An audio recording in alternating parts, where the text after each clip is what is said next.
Women Taking the Lead, episode 127. I think the best thing for me is having a person have their book arrive at their home or office and have them hold it in their hands. And I literally feel the same thrill that they do when that happens. Because, like I said, people are like, I can't believe I did this. I can't believe this is mine. And it's so thrilling for me. Hello, my name is Jody Flynn and welcome to Women Taking the Lead, where we are all about creating blasts of inspiration to help you overcome self-doubt so you can lead with confidence, integrity, and a sense of humor. Head over to womentl.com/recognize to reserve your spot in our upcoming webinar on how to be recognized and rewarded for the work you do. Now, your future awaits, so let's get started. Hello, everyone, and thank you for joining us today. I'm here with Suzanne Doyle-Ingram, who is a best-selling author of 7 books, and she has written or co-written a total of 13 books. She has also helped over 100 business professionals get published by bringing together the collaborative efforts of experts in various fields that contribute to one book on a specific topic. Suzanne has had tremendous success with this motto. In addition, she also coaches and trains individuals and existing authors on how to write and publish a book and how to use that book as leverage to increase your visibility, open doors for speaking engagements, grow your brand and business, and much more. She lives on the west coast of Canada with her husband James and 3 kids ages 9, 12, and 14. My goodness, Suzanne, they must keep you busy. And that's just a little overview for everyone, but tell us more about you and your own humble beginnings. Oh, thank you so much for having me. Yes, it's been a wild ride, I tell you. My career has been very interesting, and it's funny how when you first start out, you never know really where you're going to end up. So where I am now, I just love what I do, but I couldn't have imagined it. Years ago, I started out working for a marketing company, and then that company got sold. And so I quickly started my own firm. And I really didn't want to start my own firm. I really wanted to just sort of stay safe and play small and just have a job, a job, And I was so afraid, and I did it anyways. And I worked really, really, really hard. I worked about 12 hours a day, which is something I always say to people, you cannot build a company on 2 hours a day, or it will take a really long time. So you got to put in the hours. I worked really, really hard. And then, even though I am Canadian, I had most of my clients were American, and we had these big organizations that we had contracts with. We were doing their marketing for them. Everything was great. And then one day I lost it all. I had a person that was working for me that I had done everything for him. I had helped him move to a new country. I helped him with everything. I did everything for him. I lent him money, like all the things you should not be doing as an employer. I did everything. And he took all of our top clients and left and started his own company. And it was absolutely shocking and absolutely devastating. And it took me, I was able there's 2 things that happen when that happens. One is the reality of, I need to make some money right now. The other one is, I can't believe this happened. And then the stories that circulate in your mind literally for a couple of years that were like, what if someone else betrays me like that? What am I going to do? And so that was something that I'm sure a lot of people can relate to, being betrayed and being really, really afraid, how am I going to make my next dollar? And what I learned was I put quotes around this, too nice, a little bit too nice. I was kind of trying to lead by being best friends with everyone, and I wanted everyone to like me. And my biggest lesson was, you can definitely lead with kindness, but you have to let them know you own the company. It can be a team, but bottom line is if you own your company and you're a leader, you need to really be in charge. Wow. What an awakening and what a journey. Oh my gosh, it was terrible.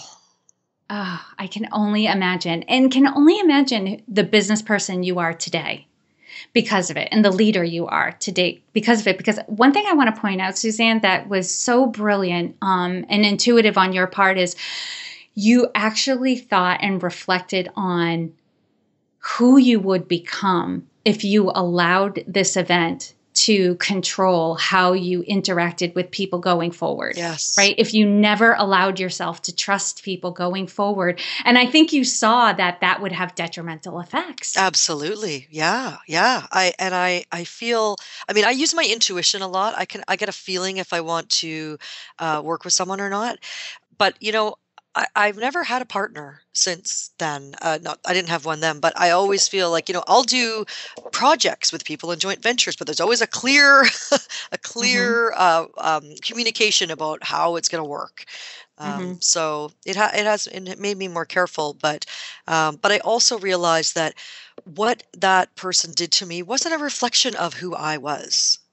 So I didn't beat my, I didn't, I learned not to beat myself up over, Mm-hmm. oh, that happened because I was like this or I was like that. No, he was a bad person, you know? Right. So That was unacceptable exactly. Yeah. And what it he happens in did. business all the time. Yes. Yeah. And then you learn to trust your instincts, Hmm. pay attention to red flags, and also set boundaries Hmm. around what Absolutely. you're willing to give. So that's really great. So Suzanne, you've clearly had success in your life more than once, right? Because Yes. you came Came back. back. And you've definitely gained confidence and new ways of doing business out of those experiences. But take us back to a time when you were playing small. And this could have been before you started your business or afterwards, because I know for some people, like playing small is always like the next thing and the next thing. Hmm. But you may not have been aware of it at the time. Share with us the story and the lessons you've learned. Oh, that's a really good question. Yeah, it's funny how women do that all the time. And um, I think a good example of me playing small was really not knowing my value and the value of what I can do. And I went through a phase where um, when I wasn't working in the marketing company anymore, but I was doing my own books and helping other people with books. And I had someone come to me and ask me to help them create an online course. And I have several online courses. I have an online course with 600 students in it. So to me, it's just like easy, right? So I said, "Oh, sure, yeah, I can do that." And we had a verbal agreement, nothing in writing. Ding, ding, ding. Uh, Mhm. and I can't believe how many hours and hours and hours and hours I spent creating this course for her. I shot all the videos. It was about 20 lessons. I set it all up online. And I never ever made a single cent off of it. I never got paid. And what I realized was, first of all, just because you can do something when someone asks you, you don't have to. Now my business is very, very specific. I just help people write books. That's all I do. And even if you want to ask me about Facebook advertising or, LinkedIn or something else, I know all those things, but I will not do it because that's not what I do. And my business has really blossomed and grown because now I'm very specific about what I do. But the getting back to playing small, I didn't really believe that I could charge for it, like creating this course for this person. I kind of thought, well, I felt like she might not believe that it's going to be really good, and so my idea was I'll create this whole thing for you and then I'll take a cut. But what that put me in a position of doing is doing all of the work, which other people literally charge thousands and thousands and thousands of dollars to do, and then hoping and praying that I might make some money one day. And I learned a really valuable lesson there. First of all, it's okay to say no to people. And sometimes they're shocked because they come to you and they think, I mean, I still have people come to me all the time that say, I have had the most amazing life story, and I'd like you to help me with this book and publish it for me. And, I don't have any money, but you'll make tons of money later because people are probably going to want to make it into a movie. And so now I realize, no, I mean, as a woman in business, you have to charge money for your services and you can't just hope, run your business on hope that you might get paid later. Yeah, absolutely. Yeah. And having boundaries around what you're willing to do and what you're not willing to do. I think that's becoming a theme now is, Yes. setting boundaries so that, and I think the thing is like around writing books and helping people to, having people go through your system. You have a whole business model around that. Mhm. These other areas, you're good at them, but you don't have a business model built around them. Absolutely. And what I'm hearing from your story is you had a lot of time Oh, invested yeah. in this other person. And that's where we can get drawn into going down all these rabbit holes because we do want to help people. We want to be Yes. helpful, Yes. but I know somebody who's an expert in their field, but they don't do private coaching anymore just because it's like not good use of their time. Mhm. Right? They have great communities, they have great group programs, but if somebody wants private coaching, they outsource that to somebody else. And they just got really clear that I can make a bigger difference and do more by working at this level. If I get drawn into doing private coaching, then it hobbles me. Yeah. But then on the flip side, I know people who are like, I don't enjoy big groups. I like the one-to-one interaction. That's where I shine. That's where I provide the most value. So it's important for everyone to understand where they bring the most value. Does it suit where they're going in terms of their goals and their mission? And do that. And Yes. don't worry about how it looks to other people. Do what's right for you. Absolutely. And I find that when you're really clear on what you want and what your business model looks like, then when an opportunity comes your way, it's very easy for you to go, does this match? Nope, sorry, can't do it, Right. Or yes, Right. it's a clear yes or no. It's so easy. So easy as soon as you get that clear Clarity. in your Yes, mind. yes. Yeah, Yeah, yeah. it's got to be clear in your mind. And then the yes and the no is so simple. What I find too is a lot of times the areas where I'll say no, where I didn't really want to say no, was when I wasn't very clear on what I wanted. Mhm. So I just allowed myself to be swayed and Yes. influenced. Yeah, yeah, yeah. Uh, Now, Suzanne, share with us a time in your journey when you had a wake up call. Take us back to that moment and share with us the steps you took that led to your success.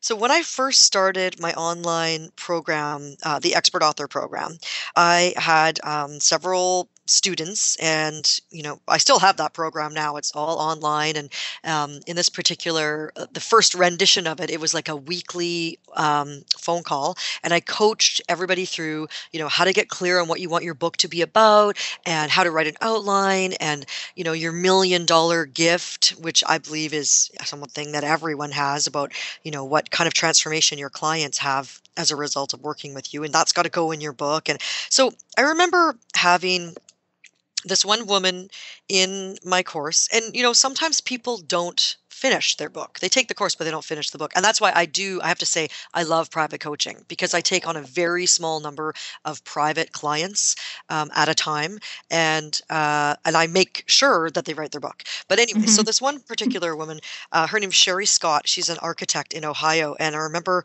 she wrote her book. She went through my program. She wrote the book. I published it for her, and she sent me an email that said, Suzanne, I just wanted to let you know, she forwarded me an email from one of her clients, and it said that, dear Sherry, thank you so much for coming over last night and presenting information about your work. And my husband and I have decided to hire you as our architect. And we read your whole book last night, and we loved it. And she said to me, she said, you know what, Suzanne? Every single time I've given my book to a prospect, they've hired me 100% of the time. And I was so happy, and I thought, oh, that's so great. But in the meantime, I kept thinking I needed more proof. I needed more case studies. I needed more situations where proof, basically, that I could say to people, look, this works. I know how to teach people how to write books. And finally, that's when the light bulb moment went off. I went, I have enough, I have enough proof. I have enough clients that I've worked with that it's worked for, that have said, this is the greatest thing I ever did for my business. Writing a book and becoming a published author is the best way to position yourself as an authority. And so that's when I raised my rates. Yeah. That's perfect. Because I'm sure even before her, you had people who were saying that I wrote my book and Yes. da-da-da. But sometimes, we're human beings. We need to hear things over and over and over again until it finally clicks and we go, oh my God, Yeah. Yeah. this absolutely, I knew it Yeah. worked, but this absolutely Yeah, or you works. think maybe it was a fluke, or, oh, well, I helped this one person, but, maybe she's just a natural writer, oh, and I helped this other person, but no, I don't know what it was. And finally it just clicked and the light bulb went off, and I went, I'm actually really, really good at what I do. Like, I can help pretty much anyone write a book. And I got really excited about it because I Yeah. really started owning it.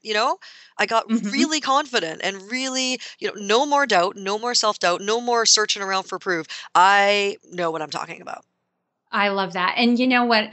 In my own experience and in my clients' experience, I know moments like that are followed up by massive action. Like Yes. all of a sudden, you have all these ideas of how you can take this idea or this, realization and put it out in the world. Love And it. it makes your business so much easier in so many ways, because even now when I'm talking to someone about coming into, you mentioned in the intro, the multi-author books that I do, I only have 15 spots in a book. So if I'm talking to someone and they don't really quite understand the value of it, then I just go, okay, it's not for you. Next. And it's Right, not like, right. oh, I couldn't sell them. Oh no. It's nothing like that at all. I just think, this is an opportunity that they're not interested in, so let's move on. Right, right. Because you want them to be the perfect fit or, Exactly. like Yeah. perfect in air quotes, Right. like the right person for this book. And if they don't get the concept, then they're just not the right person. And They're understand not a the wrong value. person, just not the right person for this book. Right, exactly. And maybe sometimes it's just not the right time for them. Right. Yeah. That is very true. Mhm. And Suzanne, what I want everyone to get is there's no one way to lead. I think sometimes we get off track and we get all confused when we're trying to model ourselves after somebody who, in our eyes, is a good leader or a great leader, but they don't match our personality, our style, our strengths. So they lead differently than how we would naturally lead. And I think sometimes we make a judgment on ourselves about that. And so what I want everyone to get is there is no one right way to lead. We're all different. We're all going to lead differently. So, Suzanne, how would you describe your leadership style? Well, I have a client who described my leadership style, which I think is really interesting. And when she first said this, I was a little bit taken aback, like, "Really?" She said, "Suzanne is a coach, a best friend, and a mom all rolled into one." And I went, "Oh, that's interesting because she's older than me. How could I be a mom to her?" I mean, I thought that was really actually beautiful that she described me like that, because when I'm on my group coaching calls, especially, I really, these are people who maybe couldn't afford to pay a little bit extra, or quite a bit extra for private coaching. So I have a group that meets twice a month, and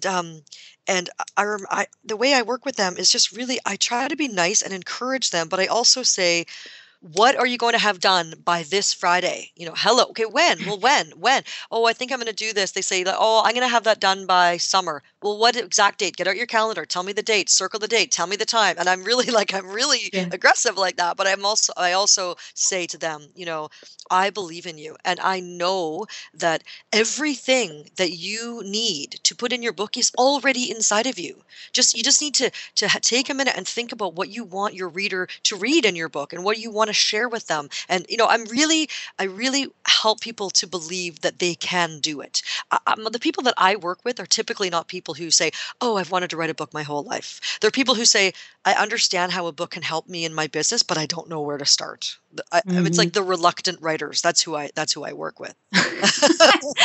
That's a good description Yeah, yeah. of the people, because I think, people are hearing more and more about the power of having a book, especially if, you're a business owner or an expert in some area. It's not like it is all of your marketing, but it's a big cornerstone of your Yes. marketing. So I know there are a lot of people out there, and I'm one of them. We talked about this before we started recording, where I say, I know I have a book in me, I just haven't gotten it done yet. Mhm. Right. So that there's that reluctant author in me. Yes. Oh, So but you'd be amazed at what having a book could do for your career. It opens doors that you don't even know are there. It's amazing the things that you're invited to, and opportunities to speak and opportunities to be interviewed and to spread your exposure is just huge once you become a published author. yes, because I think it's safe to say that it's an assumption that if you have a book, you can also speak. Yes. Yes. Right. Yes. Right. So it does boost up your resume, so to speak, as And well. it makes it easier to speak because you just take, 5 points that are in your book and that's your talk.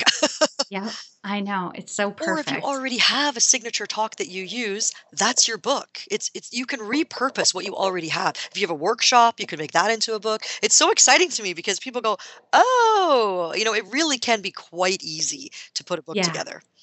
Not as hard as people make it out I to be. know, I know. Well, Suzanne, this is a great segue because I'm curious about one thing that you're working on right now that you're really excited about in your business. Oh my goodness. One thing, I'm working on so many different I things. know. I love I'm working on a mortgage book right now with 12 different, or actually maybe more, mortgage professionals in California. We're ghostwriting 2 books for business people. Um, we're doing a real estate book. I love working with realtors. Actually, we're doing a real estate book. Just finishing up a book for women entrepreneurs, and I do have. I'm looking for 2 more people for my private coaching because I just finished 2 books with people, so I have 2 spots. So um, it's really exciting what's going on with my business. I've got some interviews coming up, and yeah, I just love it. I love being busy. I Hmm. don't wanna Hmm. just, work on one thing. I always have a lot of, irons in the fire, so it's You're a really mover and a exciting. shaker. Yeah, it's really exciting. I think the best thing for me is having a person have their book arrive at their home or office and have them hold it in their hands. And I literally feel the same thrill that they do when that happens. Because, like I said, people are like, I can't believe I did this. I can't believe this is mine. And it's so thrilling for me. That is. I totally get that pleasure of feeling that success vicariously Yeah, yeah. through somebody I'm sure else. you Like I do. feel that for my clients too. Like when they're Yeah, like, "Yay, I did it." I'm yeah. like, there's just because there's like this energetic umbilical cord Yes, between us that you yes. feel. Talk about like that mom style of leadership where you're just so proud and bursting, when they Absolutely. accomplish it. Yeah. Yeah, So great. yeah. All right, Suzanne, now I'm going to do a quick leadership roundup. So tell us, what is one practice that you have that helps to make you a better leader? What makes me a better leader? I would say continually learning. I'm always, always learning. Even though I know way more than my clients about publishing and about book writing, I'm always taking new courses and learning more so that I can share that with my clients. I love that value add, continuous. And what is one book that you would recommend to a woman to help her develop her leadership? Well, that's an interesting question. I don't actually read leadership books. When I want to learn something, I read a specific book on that. Like for example, a book on LinkedIn or a book on Twitter, a book on SEO. Um, but I would have to say if to develop your business will develop your leadership. And any book by Dan Kennedy is great because if you're not marketing, I'm so lucky I have a marketing background because it really helps me with the books. But if you're not constantly marketing your business and yourself, your business will not do well. So Mm. Dan Kennedy books for sure are amazing. All his books are really great. Is there one that stands out for you that either had the most impact for you or is just right there top of mind? I don't have it right in front of me, but there's one on time management for entrepreneurs, which is really, really good. All right. And what advice would you give your younger self? 2 words, charge more. Because for a long time, I wasn't brave enough to charge more, and I was working really, really hard for not enough money. And so know your value and know your worth. And not only that, but realize the work that you do, how it helps other people make money if that's the kind of business that you're in. So if, like when I help someone write a book, that's going to develop their business by, tenfold. So I can charge more for what I do. Yeah, what I'm hearing is the bottom line is realize your worth, Yes. help other people realize your worth, and charge more. Yes, I love it. absolutely. All right, Suzanne, now share with us a success quote or a mantra and why it has meaning for you. Well, when I first started my marketing company, when everything was really good at the very beginning, like I said, I worked really, really long hours, but I thought that the success I was seeing was due to luck. And I kept thinking, I'm so lucky. I can't believe this is happening. I'm making more money than I've ever made in my life. I'm so lucky. But I thought, what if it goes away? Like the luck, if it's all based on luck, it might stop. And my mentor at the time said, the harder I work, the luckier I get. And he said, it's all about hard work, Suzanne. The harder you work, the luckier you get. And now I have brought my business to a point where I don't have to work 12 hours anymore and I don't work weekends. And I'm really able to be present with my kids. And I love that. I love that so much. I have people that work for me now, so I can outsource, okay, you do the cover design, you do the layout, and that kind of thing. I have an assistant, but you have to work hard. And I see so many things online nowadays about building a business on 1 hour a day, and it's not true. It's really not Mhm. true. And so if you're listening to this interview and you're feeling like, wow, I feel like everyone else seems to have it so easy and they're all building these $1 million businesses on 1 hour a day or 4 hours a week, the 4 hour work week or whatever. No, they're not. Okay. No. We're all working hard. Everyone's working hard, and you have to. And that's not to say that if you're a mom and you only have an hour a day or 2 hours a day, you can still build a business. Don't get me wrong. It's just that if you want to, you do need to work full time to have a full time business. So, it's not easy, but it's worth it. So worth it. Love it. And lastly, Suzanne, what is the best way for this community to connect with you? Well, thank you for asking. You can go to my website at prominencepublishing.com, and there's information about our services there. And there's also a free book you can download, which is called Why You Need to Write a Book. And it also talks about why you need a book and how to write a book. So there's some good tips in there on how to write a book. And I'm also on Facebook, and I'm the only Suzanne Doyle-Ingram. So if you go to Facebook and you look up Suzanne Doyle-Ingram Biz, that's my business page, and you can click like, and then we can connect on there as well. I love it. And for those of you listening, I know oftentimes you're out for a run or you're driving in the car. You can find all the links and resources shared in this episode at womentakingthelead.com. And Suzanne, thank you so much for taking the time to inspire and enlighten us. We are all better for having met you. Oh, thank you so much. I really appreciate that. And I've had a great time. Thank you for joining me on Women Taking the Lead. Are you ready to take the lead in your own life? Head over to womentl.com/recognized to reserve your spot in my upcoming webinar on how to be recognized and rewarded for the work that you do. And to strengthen you on your leadership journey, I'd like to send you off with a quote from Marianne Williamson. Our deepest fear is not that we are inadequate. Our deepest fear is that we are powerful beyond measure. It is our light, not our darkness, that most frightens us. We ask ourselves, who am I to be brilliant, gorgeous, talented, fabulous? Actually, who are you not to be? You are a child of God. Your playing small does not serve the world. There is nothing enlightened about shrinking so that other people won't feel insecure around you. We are all meant to shine, as children do. We were born to make manifest the glory of God that is within us. It's not just in some of us, it's in everyone. And as we let our own light shine, we unconsciously give other people permission to do the same. As we are liberated from our own fear, our presence automatically liberates others. Again, thank you for joining with me, and here's to your success.